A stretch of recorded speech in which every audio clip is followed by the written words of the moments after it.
Hello dear friends, तो मैं हूं आरती। संस्कृति आईएएस यूट्यूब चैनल पे आप सभी का स्वागत है। मैं हाजिर हूं एक नए विषय को लेकर के।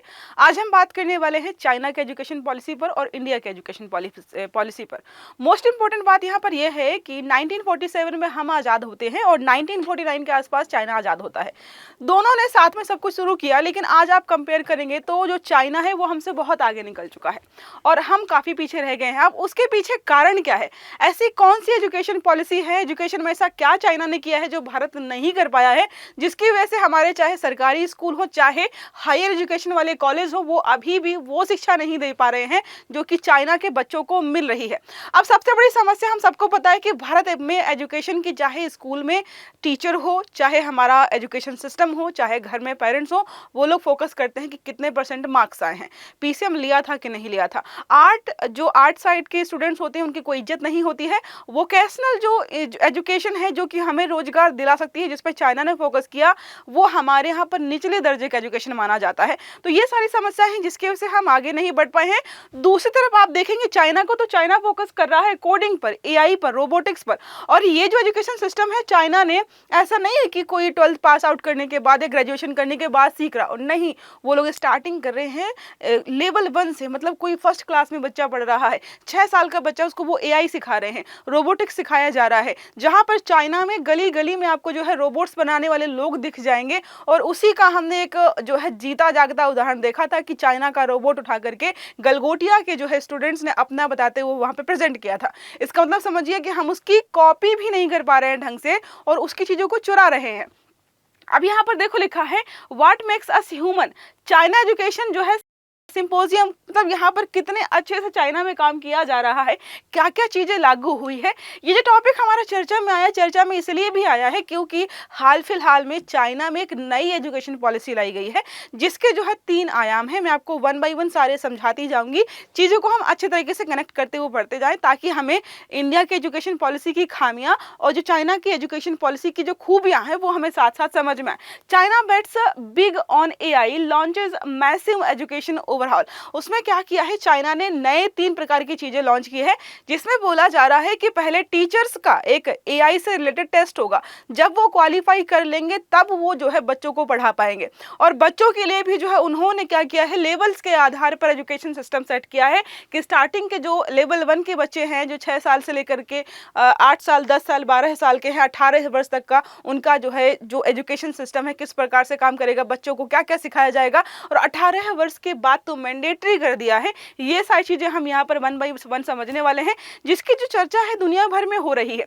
तो चीन के शिक्षा मंत्रालय ने 10 अप्रैल 2026 को एआई और शिक्षा के लिए एक कार्य योजना जारी की। यह योजना पहले हुए विचार विमर्श पर आधारित है और क्षमता अनुप्रयोग आधारित दृष्टिकोण है और समाज के हित में बुद्धिमत्ता को, बुद्धि मतलब जो है आर्टिफिशियल इंटेलिजेंस, आप समझिए, इसको क्या कर रहा है, प्राथमिकता दे रहा है। हमारे यहाँ अभी भी जो है हम ये कोशिश कर रहे हैं कि टीचर और स्टूडेंट रेशियो बराबर हो जाए, स्कूल में टॉयलेट बन जाए, वही बड़ी बात है, छत लग जाए, पंखा लग जाए। और यहाँ पे क्या है, ये लोग फोकस्ड हैं किस पर, एआई पर, मशीन लर्निंग पर, रोबोटिक्स पर।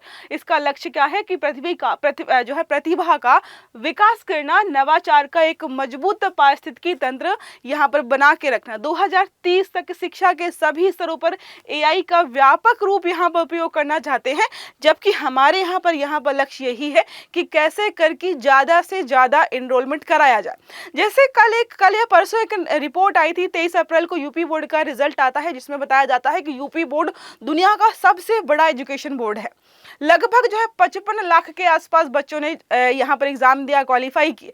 लेकिन हम सबको पता है यूपी बोर्ड की जो मतलब क्वांटिटी तो बहुत अच्छी खासी होगी, लेकिन जब क्वालिटी पे बात करेंगे तो हमको पता है कि UP board, CBSE board, ICSE board में जब कहीं पर किसी को प्रेफरेंस दी जाती है कि कौन नॉलेजेबल ज्यादा होगा, किसके अंदर जो है क्वालिफिकेशंस वाली चीजें अच्छी होंगी, तो लोग आईसीएसई और सीबीएसई की जो है शिफ्ट हो जाते हैं, यूपी बोर्ड को नेगलेक्ट करें। तो यहाँ पे क्या हो गया, क्वालिटी ऑफ एजुकेशन हमारे यहाँ पर यूपी की हो, चाहे अलग राज्य की हो, चाहे भारत की हो, थोड़ी सी खराब है।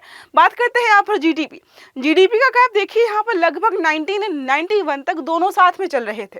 देखो, किसी भी देश को अगर आपको आगे बढ़ाना है तो मोस्ट इंपॉर्टेंट, सबसे बढ़िया हथियार होता है शिक्षा। अगर जितना ज्यादा शिक्षित करेंगे, जितना ज्यादा अच्छी चीजें सिखाएंगे, आपके यहाँ के लोग जो है अच्छा काम करेंगे और आपकी अर्थव्यवस्था को आगे आगे ले जाएंगे। चाइना ने वही किया।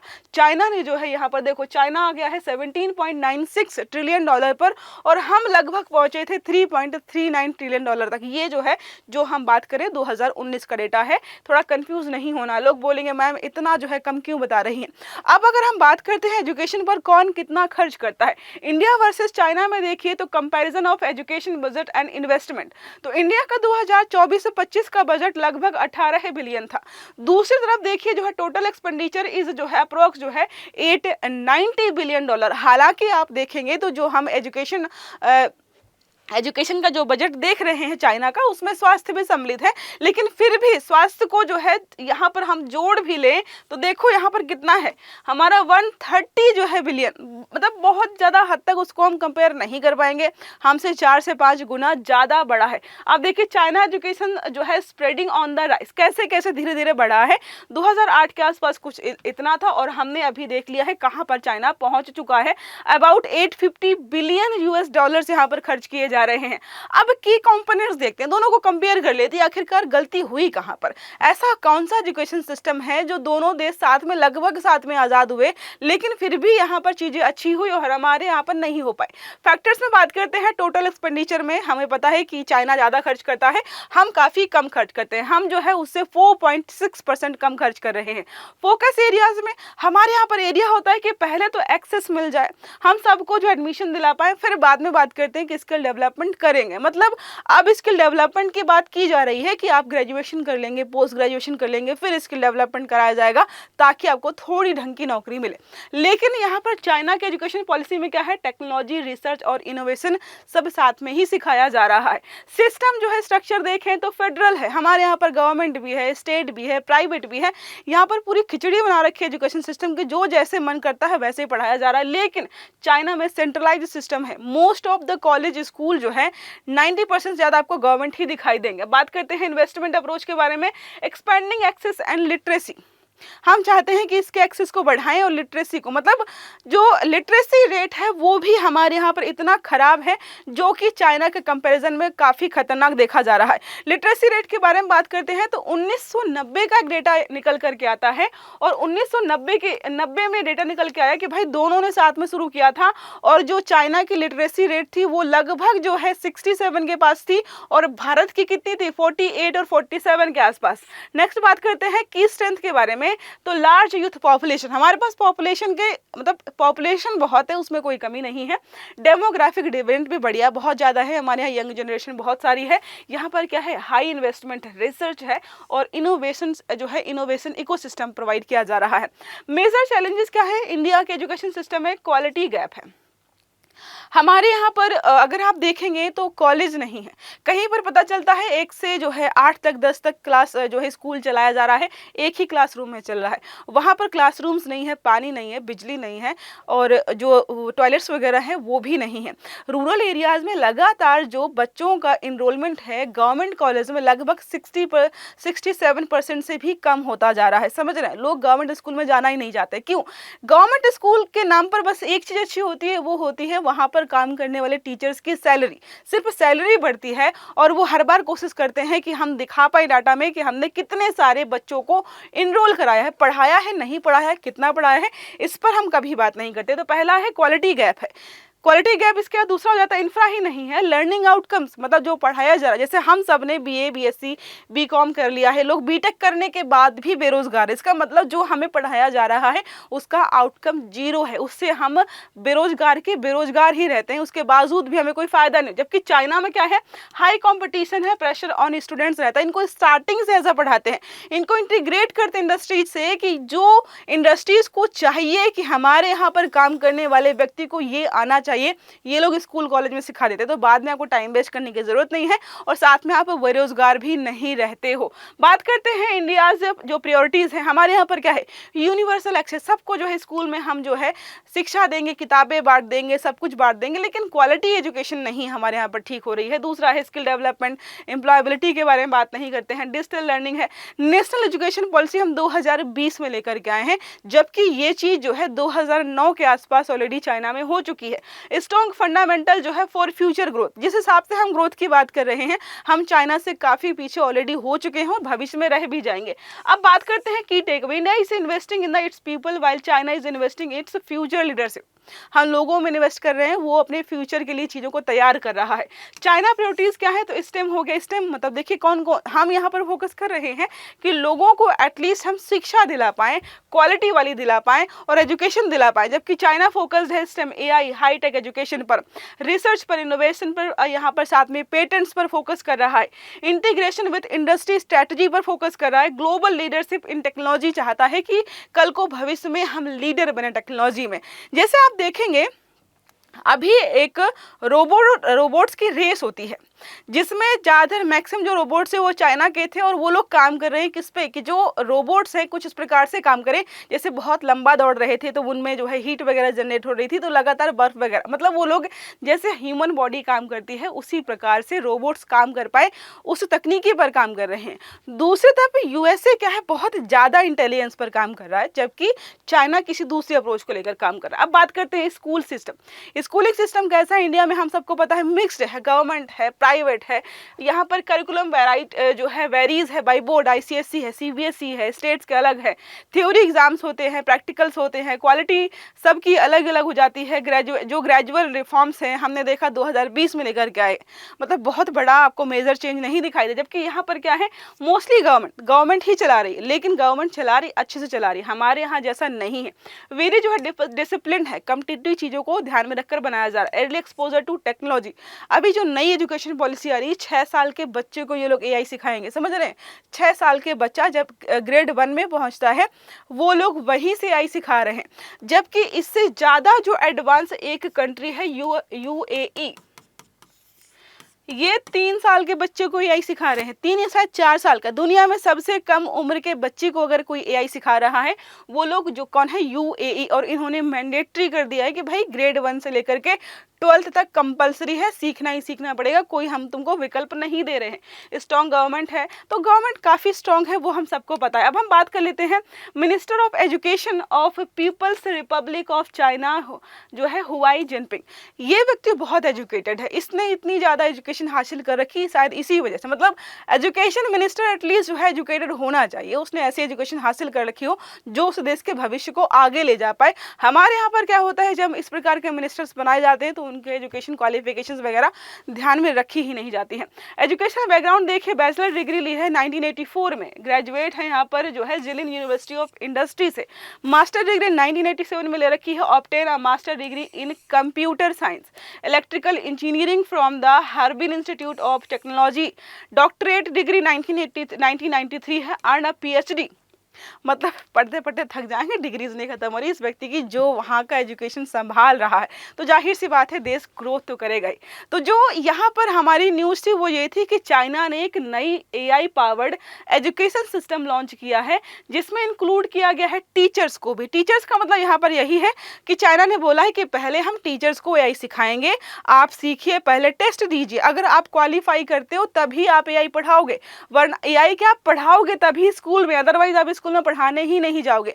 अब पढ़ाना है तो पहले पढ़ना तो पड़ेगा। देखिए लिखा है चीन में आर्टिफिशियल इंटेलिजेंस सशक्तिकरण शिक्षा नाम से एक कार्य योजना शुरू की गई है जिसके तहत एआई को शिक्षा के पात्रता परीक्षाओं और प्रमाणन में शामिल किया गया है। वही मतलब है कि इनको पहले क्या करना पड़ेगा, एग्जाम देना पड़ेगा, शिक्षकों का काम कम होगा, कार्य क्षमता बढ़ेगी। इसके अलावा चीजें इसमें और एड ऑन की गई हैं कि जो टीचर्स होंगे उनको क्या करना पड़ेगा, अपने पढ़ाने का तरीका बदलना है। हर चीज को पढ़ाने में एआई आपको मर्ज करना पड़ेगा। आप जैसे जो है आप पढ़ाते आए हैं पुराने तरीके से उसको नहीं यूज करना है, नए तरीके से पढ़ाना है, ये सारा यहाँ पर बोला गया है। अब हम बात करते हैं चाइना और जो है इंडिया की जो एजुकेशन पॉलिसी की टाइमलाइन देख लेते हैं।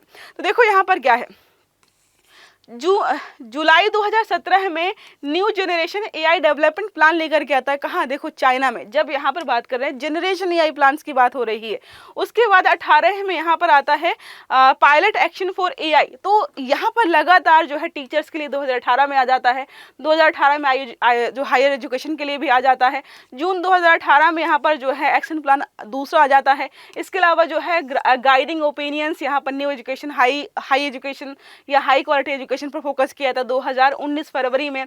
जुलाई 2021 में चाइना में एजुकेशन मॉडर्नाइजेशन हो जाता है। 2035 तक हमें क्या लक्ष्य हासिल करना है। इसके बाद जो है एआई डोमेन प्लान यहाँ पर लॉन्च किया जाता है 2022 अगस्त में। उसके आगे देखेंगे अगस्त 2022 में यहाँ पर जो है notice on new generation AI. तो यहाँ पे क्या किया जा रहा है लगातार, और अभी हमने फिलहाल देख लिया है कि इनका जो नया प्लान आया है वो क्या है कि टीचर्स को भी यहाँ पर पढ़ाया जाएगा। अब बात करते हैं कि जो हमारा यहाँ पर एजुकेशन पॉलिसी है वो कैसी रही है। देखो, जो चाइना का एजुकेशन पॉलिसी है वो टॉप टू बॉटम है। इन्होंने पहले प्राइमरी एजुकेशन पे फोकस किया, फिर मिड एजुकेशन पे गए, फिर जो है हायर एजुकेशन पे फोकस किया। लेकिन अगर आप जो है इंडिया के एजुकेशन पॉलिसी को देखेंगे स्टार्टिंग से, तो पहले इन्होंने जो है मिडिल एजुकेशन को फोकस किया। आज़ादी से पहले जो ब्रिटिशर्स थे वो चाहते थे कि हमारे यहाँ पर क्लर्क हो, जूनियर असिस्टेंट्स हो, तो उसके लिए तो बहुत हायर एजुकेशन नहीं चाहिए, लोअर एजुकेशन भी तो वो तो हो ही गई होगी। तो जो मिड वाला एजुकेशन था उन्होंने उस पर फोकस किया अपने लाभ के लिए, क्योंकि उनको भारत को आगे नहीं ले जाना था। लेकिन जब हम आगे बढ़ते हैं तो आप देखिएगा जो राजीव गांधी जी रहते हैं उनके समय, उनके जो है पहले का समय वहाँ पर आईआईटीज आईआईएम्स बनाए गए। इसका मतलब हमने कहाँ पर फोकस किया, हायर एजुकेशन पर। फिर उसके बाद जो है 1986 में हम नया जो एजुकेशन प्लान लेकर के आते हैं कि चलो ठीक है हम थोड़ा सा और अन्य चीज़ों पर फोकस करेंगे। 2009 में हम बात करते हैं यहाँ पर मैंडेटरी एजुकेशन की। तो हमें कितना समय लग गया चीज़ों को मैंडेटरी बनाने में, जो कि मैंडेटरी एजुकेशन वाली चीज़ें चाइना ऑलरेडी बहुत पहले कर चुका था। तो देखो यहाँ पर है 1948 में यहाँ पर हम अलग चीजें लेकर के आते हैं। 1956 में जो है यूजीसी बन जाता है। 1966 और 64 से 66 में कोठारी जो है कमीशन आता है। 1968 में चीजें और अलग तरीके से काम करती हैं। 1986 में जो हमारे नेशनल एजुकेशन पॉलिसी बन करके आता है। 1992 में थोड़ी सी चीज़ें और आगे बढ़ती हैं। 2005 में नॉलेज चीज़ों को बढ़ाया जाता है। उसके बाद बात करते हैं और चीज़ें क्या हुई। 2009 में हमने बात कर ली है हायर एजुकेशन की। 2013 में यहाँ पर यूनिवर्सिटीज़ वगैरह की बात की हमने, और यहाँ पर क्या हुआ 2020 में हम न्यू एजुकेशन पॉलिसी लेकर के आए। तो समझ रहे हैं ना कहाँ पर क्या चीज़ें हुई हैं कि उसने जो अप्रोच अपनाई हमारी अप्रोच से काफ़ी अलग है। और मोस्ट इंपॉर्टेंट चीज़ दूसरी ये भी है कि चाइना ने 2009 के पहले ही अपने यहाँ पर वोकल एजुकेशन, वोकल में आता है प्लम्बर्स हो गए, इलेक्ट्रीशियंस हो गए, मतलब छोटी छोटी जो हमारे यहाँ पर जो जॉब्स ऐसे देखा था कि यार ये कौन है, ऐसी जॉब्स कौन करता है, उनको बहुत प्रमोट किया गया, जिसकी वजह से चाइना मैन्युफैक्चरिंग हब बन पाया, लोगों को रोजगार मिला। और यही रीज़न है कि आज हम उससे पीछे छूट गए हैं। अब बात करते हैं in education AI course must be fully implemented to cultivative और कंप्यूटेशनल एंड इंटेलिजेंस थिंकिंग। यहाँ पर क्या बोला K2 मतलब 12 तक यहाँ पर कंप्लीट इसको ऐड ऑन कर दिया जाएगा। हायर एजुकेशन में भी कराया जाएगा और भी चीज़ों को ऐड करते हुए यहाँ की एजुकेशन सिस्टम लगातार अच्छी होती जा रही है। अब बात करते हैं पॉलिसी ब्रीफ को लेकर कि कहाँ पर क्या क्या पढ़ाया जाएगा। देखो यहाँ पर है स्टार्टिंग में करिकुलम एंड करिकुलम एंड जो है इंस्ट्रक्शनल डिजाइन। स्टार्टिंग में क्या करना पड़ेगा, इन्हें बताना पड़ेगा कि हम क्या और कैसे पढ़ाने वाले हैं। दूसरे स्टेज पर आएंगे तो ऑर्गेनाइजेशन एंड इंफ्रा पर फोकस करेंगे, ताकि अब अगर एआई पढ़ाना है तो लैपटॉप्स, कंप्यूटर्स, इंटरनेट सारा होना चाहिए ना। तीसरा है असेसमेंट एंड इवैल्यूएशन रिफॉर्म, जो इन्होंने बनाया है वो ठीक से काम कर रहा है या नहीं काम कर रहा है, इस पर फोकस करेंगे। चौथे पर professional development and teaching support दिया जाएगा। पांचवें पर जो है गवर्नमेंट पॉलिसीज ओवरसाइट होगा। और छठवें पर family engagement and out of school learning कराया जाएगा। सातवें पे इंडस्ट्री एंड इंटरप्राइजेस कोलैबोरेशन होगा, ताकि बच्चों को वही पढ़ाया जाए जो इंडस्ट्रीज को चाहिए। तो क्या हमने पढ़ा, प्राइमरी एजुकेशन लेवल 1 हो गया, दूसरा प्राइमरी एजुकेशन जो है लेवल 2, ये सारे हमने ऑलरेडी पीछे समझ लिए हैं। अब इसको और समझना चाहें, जो मैंने आपको ऑलरेडी बताया है कि जो नई यहाँ पर पॉलिसी आई है चाइना की, वो 6 साल के बच्चे को जो ग्रेड 1 में होता है fully integration from the start of compulsory education सब प्रोवाइड किया जाएगा। कंपल्सरी नेशनल सब्जेक्ट में यहाँ पर चीज़ों को ऐड किया जाएगा, एआई ऐड किया जाएगा, यहाँ पर एआई को समझाया जाएगा। जो 6 से 12th ग्रेड के बच्चे होंगे फंडामेंटल्स एंड एंगेजमेंट्स के बारे में पढ़ाएंगे। इसमें हो गया स्मॉल रोबोट्स हो गए, ब्लॉक्स हो गया, सिंपल चैटबॉट्स जो हैं वो बनाना सिखाया जाएगा। और जैसे ही देखो स्टार्टिंग में क्या है, इनको जो स्टार्टिंग के एआई जो चैटबॉट्स वगैरह होते हैं वो बनाना सिखाया जाएगा। और जैसे जैसे आगे बढ़ेंगे वहाँ पर क्या हो जाएगा, एआई एजेंट्स बनाएंगे, एजेंट्स को कंट्रोल करने के लिए दूसरे एजेंट्स बनाए जाएंगे। तो ये जो है इसका पूरा कंप्लीट प्लान रहने वाला है। बात करते हैं इंडिया के बारे में, तो हमारे यहाँ पर जो 8 से 9 साल के बच्चे हैं जो क्लास 3rd में हैं, starts after developing fundamental logics in earlier grades. दूसरा है जो है दूसरा हम यहाँ पर है मैंडेट्स, यहाँ पर स्टेटस एंड इफेक्टिव डेट्स के बारे में बात करते हैं। तो मैंडेटरी कोर मतलब अभी हमारे यहाँ पर कुछ भी फिक्स नहीं हुआ है। इंटीग्रेशन मेथड्स के बारे में बात करते हैं तो यहाँ पर क्या बोला गया है, नेशनल करिकुलम हो गया, फ्रेमवर्क हो गया। तो ये यहाँ पर लिखा है कि अलग अलग हमारे यहाँ पर चीज़ें काम कर रही हैं, अलग अलग तरीके से पढ़ाया जा रहा है। इसके अलावा जो है जो इसका आउटकम है हमारे यहाँ का थोड़ा सा जो है बाकी चीज़ों से बड़ा खराब रहा है। समझ में आ गया होगा सभी लोगों को, ठीक है। अब देखो ये जो रोबोट बना, इससे कुछ याद आया होगा जो गलगोटिया यूनिवर्सिटी ने किया था। देखो बहुत सारी रैंकिंग वगैरह जारी होती है, रैंकिंग जारी होती है QS world future skill index जो है 2025 की, जिसमें हम 25 नंबर पर थे और चाइना था 11 नंबर पर। इसका मतलब उसका प्रदर्शन हम सबसे ज़्यादा है और लगातार ये लोग रोबोटिक्स वगैरह पर फोकस्ड हैं। लगातार यहाँ पर काम किया जा रहा है कि कैसे चीज़ों को आगे लेकर के जाया जाए। तो जो भी मैंने कंपेरिजन किया है चाइना का इंडिया के एजुकेशन पॉलिसी से, अगर आप लोग सहमत हैं तो ठीक है। अगर आपको लगता है कि नहीं मैम इतनी भी पूरी एजुकेशन पॉलिसी हमारी नहीं है तो कमेंट बॉक्स में ज़रूर बताना है। तब तक जो है अपना ख्याल रखिएगा। अगर वीडियो अच्छा लगा है तो वीडियो को लाइक करना है, चैनल को सब्सक्राइब करना है, बेल आइकन दबाना है ताकि इस प्रकार के सभी आर्टिकल्स आपको समय पर मिलते रहें। तो अच्छे से पढ़िएगा। Have a good day. Thank you.